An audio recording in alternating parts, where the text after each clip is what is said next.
제1절 유동자산입니다. 자, 유동자산. 자, 우리 이제 세부적으로 내용을 살펴보도록 할 건데요.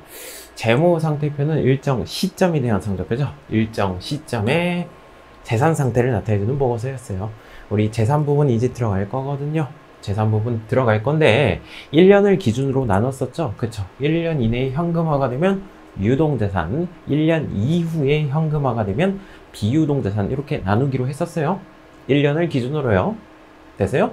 자, 1년 이내에 현금화가 될 것들 중에서 판매 목적으로 보여야 하는 게 재고자산이거든요. 자, 판매 목적으로 보여야 하는 거.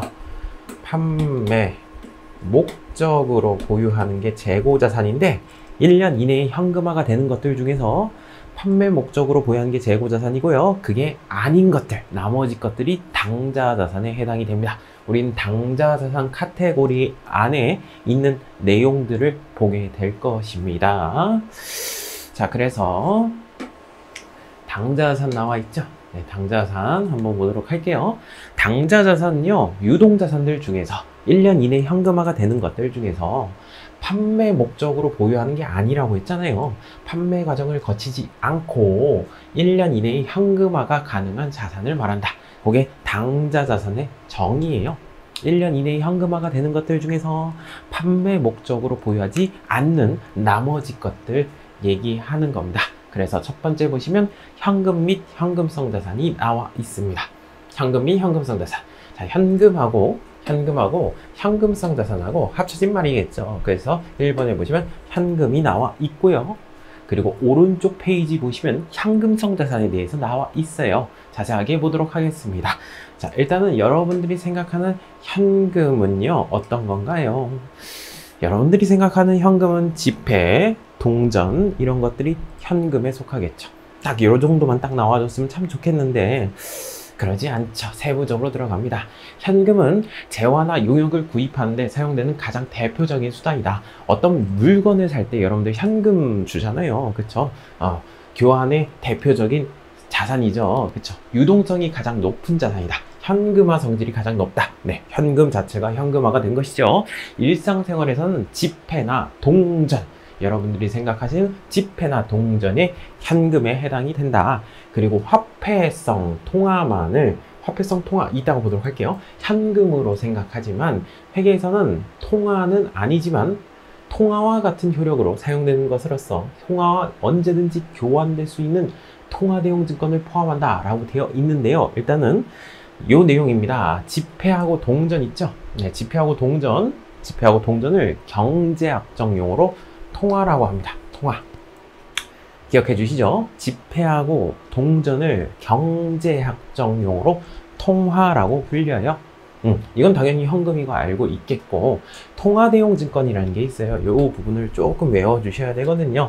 통화대용 증권이 뭐냐면요, 지폐하고 동전이 통화였죠. 그렇죠? 통화, 지폐하고 동전을 대신한 용도의 종이 쪼가리거든요. 종이 쪼가리인데 지폐하고 동전의 역할을 하는 것들이에요. 그걸 통화대용 증권이라고 불려요. 종이 쪼가리인데 지폐하고 동전의 역할을 하는 게 뭐가 있죠? 대표적인 예로는 수표들이 있죠. 수표. 네, 수표. 여러 가지 수표들이 있어요. 가계 수표도 있고, 여행자 수표도 있고, 여러 가지 수표가 있는데, 수표는 종이 쪼가리인데 지폐하고 동전의 역할을 하고 있죠. 그렇죠? 통화대용 증권에 속합니다. 됐어요? 수표는 현금이다 라는 것이죠. 그리고 우편환 증서가 있습니다. 요거 시험 문제 잘 나오거든요. 우편환, 무슨 환이라고 해가지고 잘 나옵니다. 송금환도 있고요, 전신환도 있고요, 우편환이라는 것도 있어요. 무슨 환 하면은 종이 쪼가리인데 지폐하고 동전의 역할을 대신합니다. 통화대용 증권에 속해서 현금으로 볼 수가 있는 것이에요. 배당금 받아가세요. 배당금 지급 통지표가 왔대요. 배당금 지급 통지표. 그 배당금 지급 통지표를 증권사한테 제출하게 되면 지폐하고 동전으로 가져갈 수가 있어요. 종이 쪼가리인데 지폐하고 동전의 역할을 하는 것, 통화대용 증권입니다. 현금으로 볼 수가 있는 것이죠.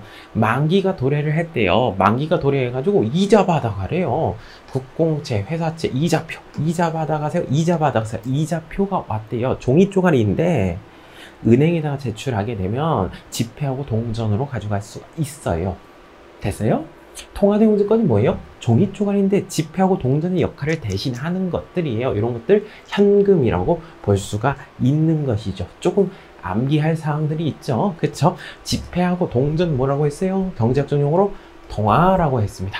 아세요? 그리고 통화대용증권이 있어요. 지폐하고 동전의 역할을 대신하는 종이 쪼가리. 수표가 있고요.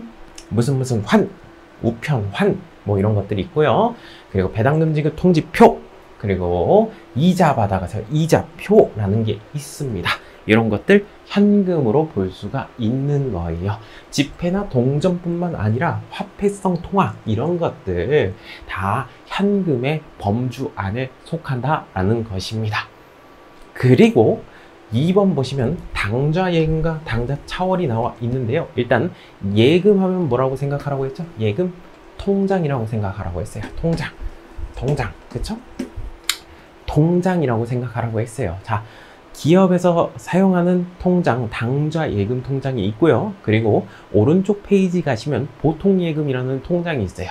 자, 요 두 가지 통장은요, 만기가 없는 통장입니다. 자유롭게 쓸 수 있는 통장이에요. 여러분들이 사용하시는 그 통장들 있죠? 자유롭게 사용하는 그 통장들 있죠? 현금이라고 볼 수 있잖아요. 그쵸? 현금의 범주 안에 속하게 됩니다. 근데 당좌 예금하고 보통 예금의 차이는 다음과 같습니다. 당좌 예금은요, 수표를 발행할 수가 있거든요. 기업에서는 현금 거래의 번거로움과 위험을 막기 위해 현금이 왔다 갔다, 지폐가 동전이 왔다 갔다 하게 되면 이게 잃어버릴 확률도 높고요. 번거롭기 때문에 수표를 발행할 수가 있어요. 백지 수표처럼 수표를 발행할 수가 있는데, 수표를 발행하게 되면 당좌 예금 통장에서 저절로 빠져나가게 됩니다. 이때 발행하는 수표가 당좌 수표다라고 되어 있어요. 잠깐 보도록 하죠. 자, 오른쪽 페이지 가시면요, 당좌 예금 통장하고 보통 예금 통장이 있을 거예요. 이 차이를 알고 계셔야 되는데, 당좌 예금은요, 수표를 발행할 수가 있어요. 기업이 은행과 당좌 거래 약정을 맺어가지고 일정한 현금을 입금한 후 통장 안에다가 돈을 집어넣은 후 수표를 발행하면은 스스로 인출이 되는 통장입니다. 수표를 발행하게 되면요, 알아서 저절로 빠져나가는 통장이에요. 그리고 보통예금이라는 통장이 있어요. 네, 보통예금 3번 보시면, 보통예금은 뭐냐면 입출금이 자유로운 통장이에요. 만기가 없고요, 입금과 출금이 자유로운 통장을 얘기합니다. 즉 여러분들이 가지고 계신 일반적인 통장들 있죠? 그게 보통예금 통장이고요. 당좌예금 통장은 뭐예요? 수표를 발행하게 되면 출금이 되는 통장을 얘기합니다. 라고 되어 있습니다. 따라서 당좌예금 통장은 수표를 발행하게 되면 수표를 써주게 되면 알아서 출금이 되기 때문에 분계 처리를 우리가 할 수 있어야 되고요. 당좌 차월이라는 것도 있어요. 이건 뭐냐면 마이너스 통장입니다. 자, 우리 회사에 돈이 얼마가 있냐면 5억이 있대요. 통장 안에 5억짜리 수표를 써주게 되면 5억이 저절로 빠져나가게 되거든요. 근데 만약에 우리 회사 통장에 3억밖에 없대요. 5억짜리 수표를 더 넘겨주면은 5억이 빠져나가야 되는데 3억밖에 없잖아요. 그쵸? 3억이 빠져나가고 부도가 날 수가 있거든요. 그래서 마이너스 통장인 당좌 차월이라는 게 있습니다. 잔액이 부족하더라도 은행이 대신 먼저 지급을 해주거든요.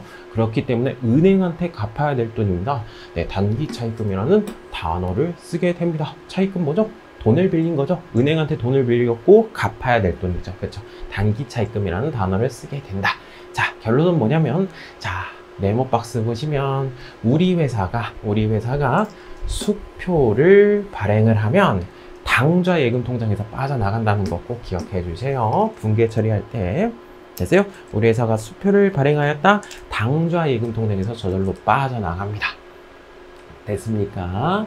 그리고 세 번째 점 보시면, 수표를 다른 사람이 발행한 수표를 지급하면 현금이라고 되어 있는데, 우리 회사가 수표를 발행했어요. 당좌 예금 통장에서 빠져나가고요. 다른 회사가 발행한 수표를 받으면 현금이죠. 수표를 받으면 무조건 현금이에요. 그러니까 수표를 받으면 무조건 현금에 속합니다. 현금이 빠져나가는 거예요. 요거 세 번째 점은요. 됐어요? 이 정도만 기억해 주시면 돼요. 자, 우리 회사가 수표를 발행하면 당좌 예금 통장에서 빠져나간다. 수표를 받으면 무조건 현금이다. 이렇게 정리를 해 주시면 되겠습니다. 지금까지 뭘 배웠죠? 현금의 범주에 대한 내용을 했어요. 현금 범주 뭐가 있었어요? 통화하고 통화대용 증권이 있었죠. 그쵸? 지폐하고 동전, 통화라고 했었죠. 그리고 통화대용 증권 뭐 있었어요? 수표, 우편 환증서, 그쵸? 이자표, 배당금 지급 통지표 이런 것들이 있었고요. 만기가 없는 통장들이 있었어요. 당좌예금 통장, 보통예금 통장이 있는데 보통예금은 입금 출금이 자유로는 여러분들이 사용하는 통장. 당좌예금 뭐예요? 수표를 발행하게 되면 출금이 되는 통장입니다. 수표를 발행하면 당좌예금 통장에서 저절로 빠져나가고요. 수표를 받으면 현금입니다. 이 정도 정리해 주시면 되겠습니다. 그리고 4번 보시면요. 4번 현금성 자산이 나와 있습니다. 말 그대로 생각해 보세요. 현금과 같은 성질의 자산입니다. 현금과 같은 성질의 자산 어떤 것들이 있지? 방금 전에 우리가 만기가 없는 통장들 자유롭게 쓸 수 있으니까 현금의 범주 안에 속한다고 했잖아요. 근데 요거 같은 경우는 만기가 있어요. 자, 만기가 3개월 이내에 취득 당시, 요게 중요하거든요. 취득하는 당시에 만기가 3개월짜리라면 여러분들 정기예금, 정기적금 통장 같은 거 있죠? 만기가 3개월짜리. 취득할 시점에 만기가 3개월짜리면 3개월만 기다리면 현금 받아갈 수 있잖아. 그쵸? 그래서 이런 것들을 현금과 같은 성질의 자산으로 보자. 만기가 있긴 있지만 기다려야 되지만 3개월만 기다리게 되면 현금으로 받아갈 수가 있기 때문에 현금과 같은 성질의 자산으로 보자라고 약속을 했습니다. 취득 당시 만기가 3개월 이내인 것은 현금과 같은 성질의 자산으로 보자라고 했습니다. 이 정도 해주시면 되겠습니다. 그리고 5번 보시면요. 현금가 부족이 나와 있을 거예요. 현금가 부족은요. 기업에서 현금이 자주 왔다 갔다 하기 때문에 잃어버릴 확률이 높겠죠. 그리고 장부하고 안 맞을 때도 있단 말이에요. 그때 쓰는 임시적인 단어입니다. 보시면 현금가 부족, 현금이 과하다, 현금이 부족하다가 합쳐진 말이에요. 자체가 장부의 현금 계정의 잔액이 실제 잔액하고 일치를 해야 되죠. 그렇죠? 장부상 금액하고 실제 금액하고 일치를 해야 되는데 계산이나 기록상의 오류, 분실, 도난 등의 이유로 일치하지 않을 경우가 많아요. 생각보다. 그때 사용하는 일시적으로 사용하는 계정입니다. 자, 이런 것들을 임시 계정이라고 하고요. 임시적으로 쓰는 단어예요. 장부상 금액하고 실제 금액하고 차이가 났을 때 임시적으로 쓰는 단어입니다. 어떻게든 원인을 찾아내야 되겠죠. 그쵸? 그 내용이 나와 있습니다. 임시 계정입니다. 이거를 뭐 어렵게 얘기하면 미결산 항목이라고도 해요. 미결산 항목. 미결산 항목이 뭐냐면 결산할 때 12월 30일 날 나와서는 안 되는, 아니를 믿자, 안 나와서는 안 되는 항목입니다. 임시적으로 쓰는 단어예요. 12월 30일 날 나와서는 안 되는 단어입니다. 임시적으로 쓰는 단어. 자, 장부상 현금 잔액이 있고요. 실제 금액이 차이가 난대요. 예를 들어서 실제 금액은 10,000원이래요. 장부상 써져 있는 금액이 8,000원이라고 가정을 해보죠. 되세요? 실제 금액하고 장부상 금액하고 차이가 나잖아요. 그때 쓰는 단어라고요. 자, 우리 분계 처리 한번 해보도록 할게요. 자, 장부상 금액 얼마? 8,000원. 실제 금액 얼마? 10,000원입니다. 실제에 맞춰줘야 되잖아. 장부상 금액을 실제에 맞춰줘야 되잖아요. 그쵸? 네, 장부상 금액을 올려주면 되겠죠. 요게 장부죠. 자산의 증가는 왼쪽 차변에 현금의 금액, 장부 금액을 올려주면 되겠죠. 2,000원 해가지고 올려주시면 되겠고요. 반대편에 임시 단어로서 현금 과 부족이라는 단어를 씁니다. 현금가 부족 해가지고 얼마? 2,000원 이렇게 분계 처리해 주시면 됩니다. 일단 장부상 금액을 실제 금액에 맞춰주는 분계입니다. 그리고 정확하게는 뭐예요? 현금이 과한 거죠. 그쵸? 현금이 과한 거죠, 이건. 네. 여하튼 현금가 부족. 그리고 이거 어떻게든 원인을 찾아내야겠죠. 2,000원에 대한 원인을 밝혀내야 돼요. 근데 원인을 밝혀내지 못했대요. 이거 임시적으로 쓰는 단어거든요. 12월 30일에 원인을 못 찾아냈다. 이건 임시적인 단어이기 때문에 어떻게든 없애주셔야 됩니다. 현금 과 부족을 없애주시고요. 2,000원 임시 단어를 없애주시고요. 잡스러운 이익 해가지고 잡이익이라는 단어 써주시면 되겠네요. 그쵸? 네, 수익의 발생은 오른쪽 때문에 잡이익 해가지고 2,000원 이렇게 분계 처리를 해주시면 되겠습니다. 임시적으로 쓰는 단어입니다. 마찬가지입니다. 장부상 금액하고 실제 금액의 차이가 났을 때, 예를 들어서 장부상 금액이 8,000원이래요. 그리고 실제 금액이 5,000원이라고 가정해보죠. 됐어요? 이런 경우는 어떻게 해야 될까? 장부상 금액 얼마? 8,000원. 실제 금액은 얼마? 5,000원입니다. 실제에 맞춰줘야 되잖아요. 장부상 금액을 실제에 맞춰줘야 되잖아요. 그쵸? 그럼 장부상 금액을 내려주면 되겠죠. 그쵸? 여기 장부잖아요.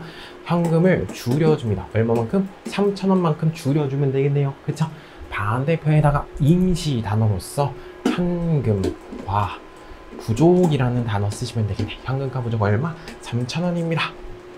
이렇게 임시 단어를 이렇게 써주시면 되겠네요. 원인을 어떻게든 찾아내야 되는데 원인을 밝혀내지 못했대요. 12월 31일까지.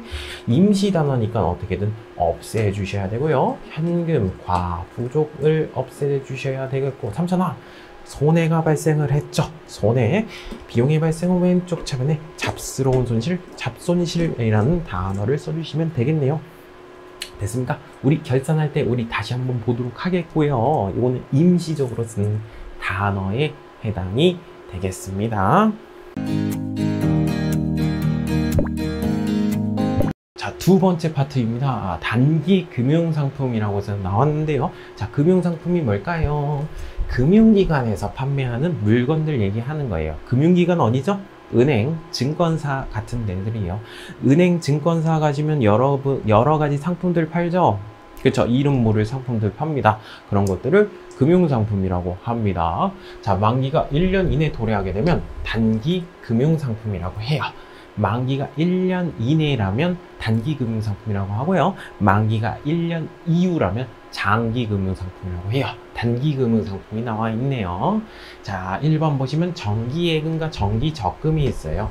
여러분들 예금하고 적금은 아시죠? 매 달마다 집어넣는 거. 만기가 1년짜리인 적금에 가입을 했다. 정기적금이라는 단어 쓰시면 되겠고, 만기가 1년짜리인 예금 통장에 가입을 했다. 정기예금이라는 단어 쓸 수 있으면 되겠습니다.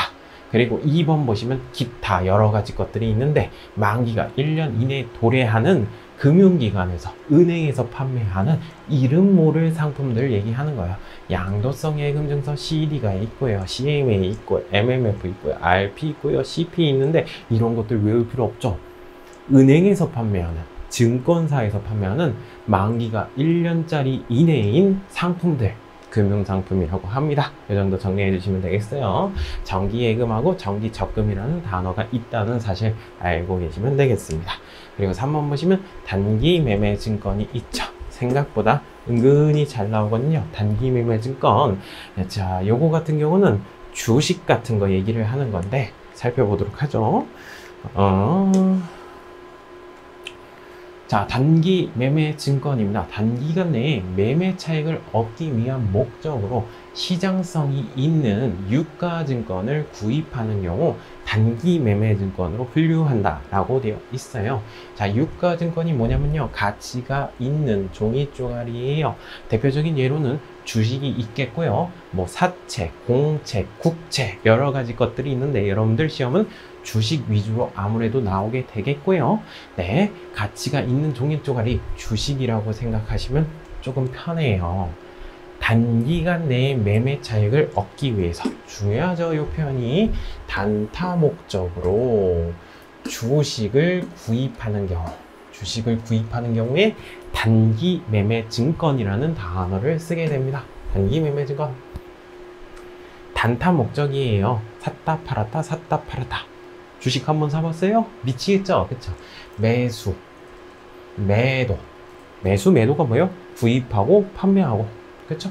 매수 주문이 처리되었습니다. 매도 주문이 처리되었습니다. 이거 단기간 내에 매매 차익을 얻기 위한 목적으로 샀다 팔았다 할 목적으로 주식을 구입했을 때 단기 매매 증권이라는 단어를 쓰게 됩니다. 따라서 취득했을 때 분계 당연히 알고 계셔야 되겠죠.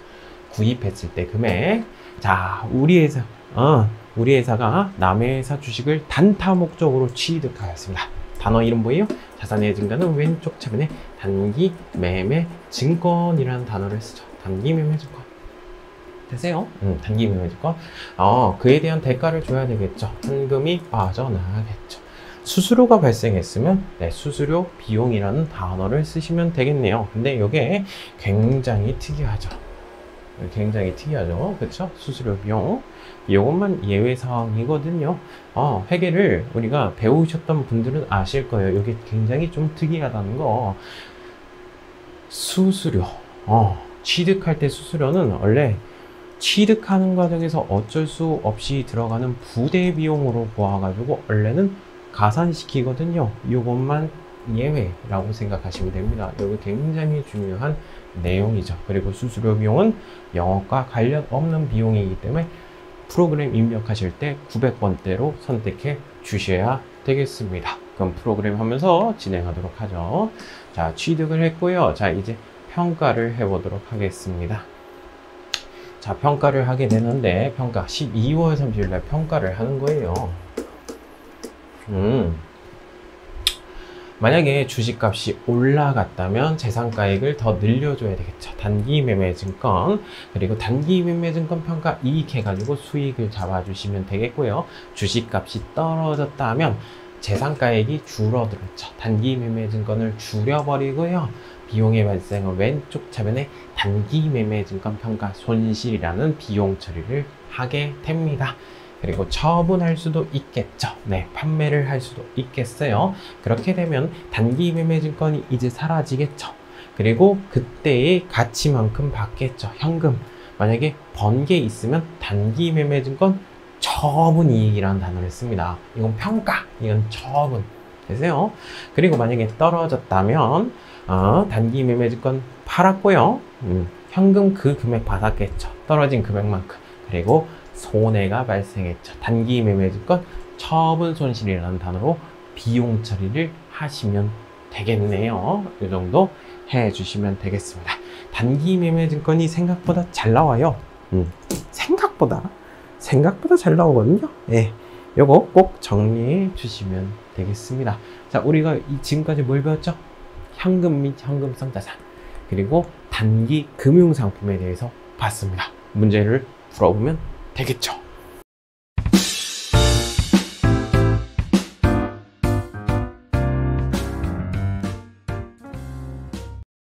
16번 문제입니다. 단기 매매 증권에 대한 설명으로 옳지 않은 것은 단타 목적이죠. 단기 매매 증권은 단기 매매 차익 실현을 목적으로, 맞죠? 시장성 유무와는 무관하다라고 되어 있는데 16번의 정답이 1번이에요.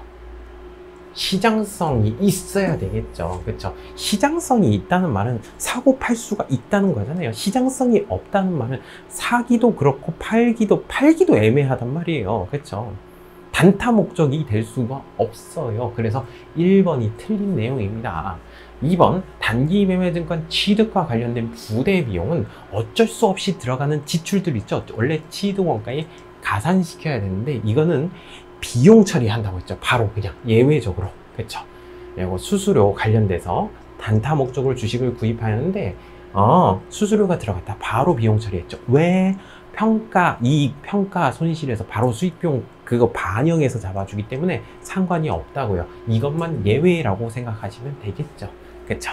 3번, 단기 매매 증권은 기만의 공정가치, 시가로 평가해야 된다. 이게 투자 목적이기 때문에 그렇습니다. 시세 차익 목적이기 때문에 외부 사람들한테 지금 시가 얼마예요? 라고 보여주는 게 좋은 정보가 되겠죠. 공정가치로 평가하는 게 맞습니다. 4번, 단기 매매 증권 평가 손익은 단기 손익으로 인식한다. 예, 맞습니다. 단타 목적이기 때문에 목표를 이룬 것으로 봅니다. 평가를 하더라도 수익 비용 잡아주기 때문에 단기 손익으로 인식한다. 맞는 표현이 되겠습니다. 16번의 정답은 1번이 되겠습니다. 17번 문제입니다. 현금 및 현금성대산에 해당되지 않는 것은 현금의 범주가 있었죠. 그렇죠. 통화하고 통화대용증권, 그리고 요구불 예금이 있었죠. 그렇죠. 통화가 있고요. 통화대용증권, 종이 쪼가리인데 지폐하고 동전의 역할을 하는 것들, 수표가 있었고요. 우편 환증서가 있었죠. 그렇죠. 현금의 범주 안에 속하고요. 그리고 요구불 예금, 요구하면 거부할 수 없는 통장들, 만기가 없는 자유로운 통장들 있잖아요. 보통예금 통장하고 당좌예금 통장이 있었죠. 그렇죠. 그리고 현금성 자산은 뭐였어요? 현금과 같은 성질의 자산으로 보자. 만기가 있긴 있지만 취득 당시 만기가 3개월이라면 3개월 뒤에 돈을 받아갈 수가 있으니까 현금과 같은 성질의 자산으로 보자 라고 했죠. 4번이 틀렸죠. 뭐가 틀렸어요? 취득 당시 만기가 3개월이었으면 맞았어요. 3개월이 넘어갔죠. 만기가 6개월이나 기다려야 되니까 이건 현금성 자산이라고 볼 수가 없어요. 17번의 정답은 4번이 될 것입니다. 18번 문제입니다. 단기 매매 증권에 대한 설명으로 옳은 것은, 단기 매매 증권은 단타 목적이기 때문에 유동자산 쪽에 속하겠죠. 그렇죠. 1년 이내에 현금화가 되겠죠. 그렇죠. 네, 정답은 1번이 틀렸습니다. 비유동자산이 아니라 유동자산에 해당이 되겠죠. 2번, 단기 매매 증권에 취득할 때 발생하는 부대비용, 어쩔 수 없이 들어가는 지출을 원래 취득 원가에 가산했는데 요것만 예외였죠. 그쵸? 포함한다가 아니죠. 포함한다가 옳은 거 고르라고 했구나. 그럼 1번 틀렸네. 1번도 틀렸는데 부대비용은 어떻게 하기로 했어요? 취득 원가에 포함하는 게 아니라 바로 비용 처리한다 라는 것이었죠. 3번, 단기 매매 증권에 대한 미실현 보유 손익은, 단기 매매 증권 아직 안 판 것은 판 걸로 보죠. 실현된 것, 목표를 이룬 것을 보기 때문에 단기 손익 항목으로 처리한다. 이게 맞는 표현이네요. 네, 정답은 3번이 될 것입니다. 4번, 만기까지 보유할 적극적인 의도와 능력이 있는 경우는 만기 보유 증권으로 분류를 해야 되겠죠. 그렇죠? 네, 4번도 틀렸습니다. 따라서 18번의 올바른 표현은 3번이 되겠네요.